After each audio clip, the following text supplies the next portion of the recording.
अध्याय 14 प्रकृति के 3 गुण। भगवान ने कहा, अब मैं तुमसे समस्त ज्ञानों में सर्वश्रेष्ठ इस परम ज्ञान को पुनः कहूंगा, जिसे जान लेने पर समस्त मुनियों ने परम सिद्धि प्राप्त की है। इस ज्ञान में स्थिर होकर मनुष्य मेरी जैसी दिव्य प्रकृति को प्राप्त कर सकता है। इस प्रकार स्थित हो जाने पर वह न तो सृष्टि के समय उत्पन्न होता है और न प्रलय के समय विचलित होता है। हे भरत पुत्र, ब्रह्म नामक समग्र भौतिक वस्तु जन्म का स्रोत है और मैं इसी ब्रह्म को गर्भस्थ करता हूँ, जिससे समस्त जीवों का जन्म संभव होता है। हे कुंती पुत्र, तुम यह समझ लो कि समस्त प्रकार की जीव योनियां इस भौतिक प्रकृति में जन्म द्वारा संभव है और मैं उनका बीज प्रदाता पिता हूँ। भौतिक प्रकृति 3 गुणों से युक्त है।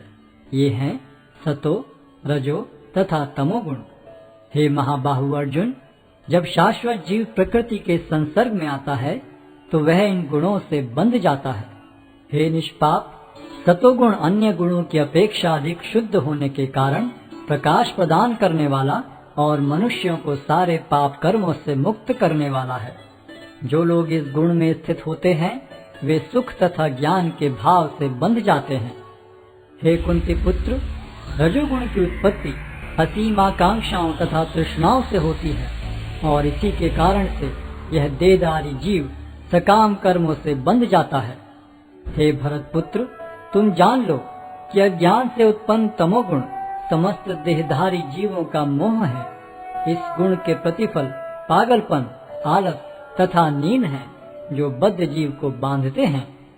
हे भरत पुत्र, सतोगुण मनुष्य को सुख से बांधता है, रजोगुण सकाम कर्म से बांधता है और तमोगुण मनुष्य के ज्ञान को ढककर उसे पागलपन से बांधता है। हे भरत पुत्र, कभी कभी सतोगुण रजोगुण तथा तमोगुण को परास्त करके प्रधान बन जाता है, तो कभी रजोगुण सतोगुण तथा तमोगुणों को परास्त कर देता है और कभी ऐसा होता है कि तमोगुण सतो तथा रजोगुणों को परास्त कर देता है। इस प्रकार श्रेष्ठता के लिए निरंतर स्पर्धा चलती रहती है। सतोगुण की अभिव्यक्ति को तभी अनुभव किया जा सकता है जब शरीर के सारे द्वार ज्ञान के प्रकाश से प्रकाशित होते हैं।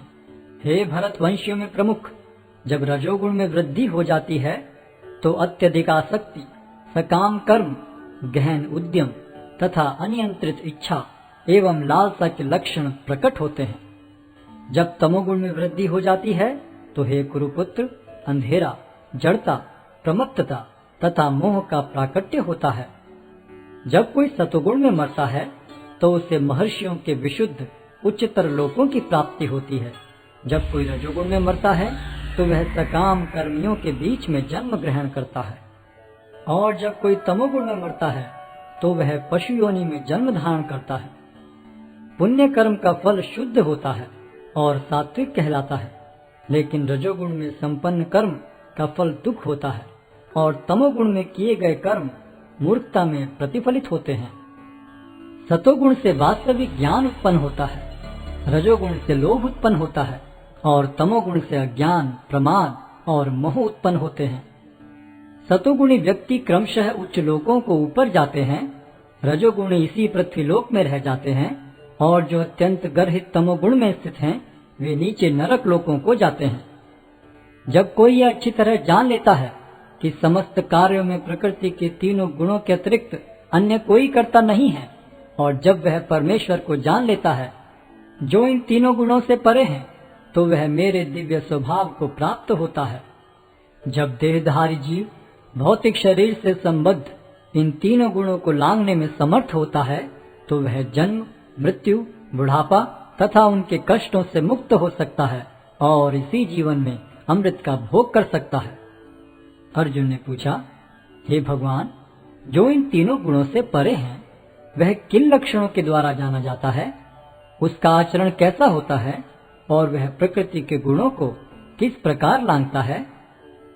भगवान ने कहा, हे पांडुपुत्र, जो प्रकाश, आसक्ति तथा मोह के उपस्थित होने पर न तो उनसे घृणा करता है और न लुप्त हो जाने पर उनकी इच्छा करता है, जो भौतिक गुणों की इन समस्त प्रतिक्रियाओं से निश्चल तथा विचलित रहता है और यह जानकर कि केवल गुण ही क्रियाशील हैं, उदासीन तथा दिव्य बना रहता है, जो अपने आप में स्थित है और सुख तथा दुख को एक समान मानता है, जो मिट्टी के ढेले, पत्थर एवं स्वर्ण के टुकड़े को समान दृष्टि से देखता है, जो अनुकूल तथा प्रतिकूल के प्रति समान बना रहता है, जो धीर है और प्रशंसा तथा बुराई, मान तथा अपमान में समान भाव से रहता है, जो शत्रु तथा मित्र के साथ समान व्यवहार करता है और जिसने सारे भौतिक कार्यों का परित्याग कर दिया है, ऐसे व्यक्ति को प्रकृति के गुणों से अतीत कहते हैं।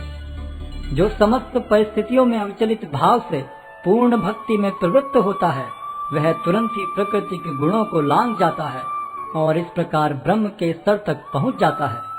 और मैं ही उस निराकार ब्रह्म का आश्रय हूँ, जो अमर्त्य, अविनाशी तथा शाश्वत है और चरम सुख का स्वाभाविक पद है।